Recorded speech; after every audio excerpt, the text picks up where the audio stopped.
I'm here in Dartington today, just walking up the drive to work. It's a beautiful day. Very quiet right now. The River Dart is here behind me. Very nice indeed. I'm back at work down here down in the southwest, which is a little bit odd because my family are still up in Cheshire, so I do miss them dreadfully, but on a day like this I can't really complain, can I?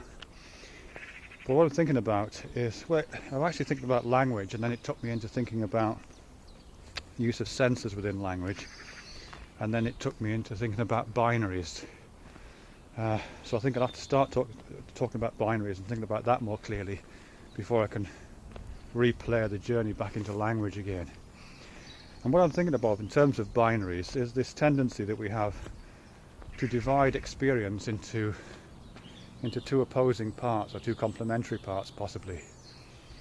I think Andrew Newberg and Eugene D'Aquili refer to this in some of their writing, where they say it's the functioning of the binary operator in the brain, which may or may not be true. I mean, that's, in a sense, that's just like saying it's the operation of the dormative principle. But either way, we do seem to have this tendency. We do seem to naturally break the world down the middle and say that and say that lots of phenomena stand in opposition to one another. So we talk about black and white, we talk about up and down, left, right, front, back, good, bad, male, female, alive, dead, and a whole host of others. That's that we do tend to do that. And lots been written about that. Helene Cixous, the French feminist writer, talks about that in a way which I think is particularly significant to some of the things I want to think about over the next couple of days. And one of the things that she says out of that is that not only do we tend to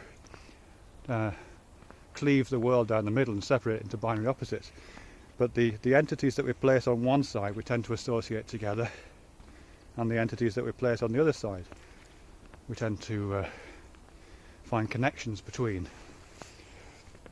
So, for example, good and bad, for reasons which have caused all kinds of problems, I suspect, tend to join up with light and dark. So we think of good as light and dark as bad.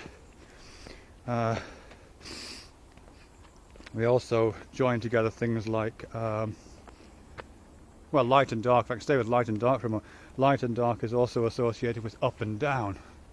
Now, there's good embodied reasons for that. I think, it is, the sky is lighter than the ground usually, so there may be some kind of embodied experiential logic for that. But that doesn't explain some of the other binary connections. Okay, so we tend to cleave the world down the middle into opposites, and then we tend to associate the opposites with one another.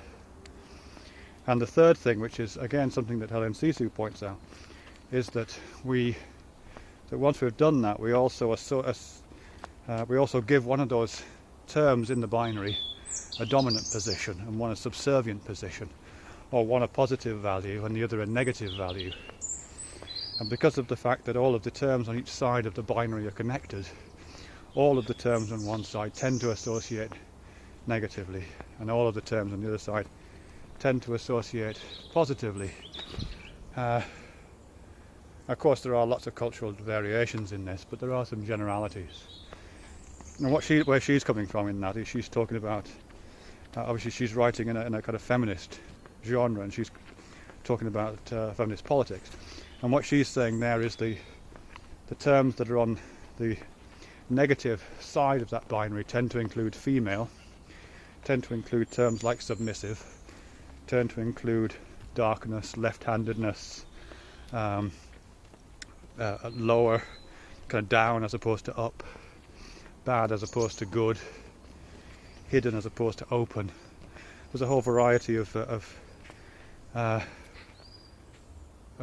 parts of that, which feed into kind of stereotypes, archetypes, prototypes, if you like, of how women and men tend to operate. I mean, that's the agenda she's trying to open out, which I think has got a lot of value to it. I mean, certainly in something like, this seems like a bit of a leap, but something like the Implicit Association Test, which is online and which tests for associations between different qualities, binary qualities, good and bad, black and white, male and female, career and home, these kind of oppositions, we do seem to have implicitly, even the most politically correct of us, do seem to have some kinds of associations that work across that work within in that way. We tend to associate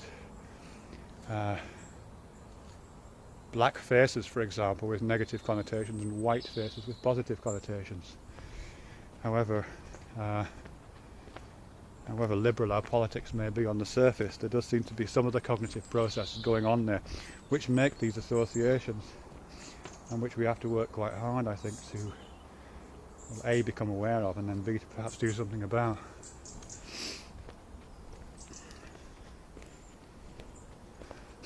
Okay, I haven't really got into language yet. I'll do something else. I'll do some more thinking and see if I can play that back into language. This is where I wanted to go with that.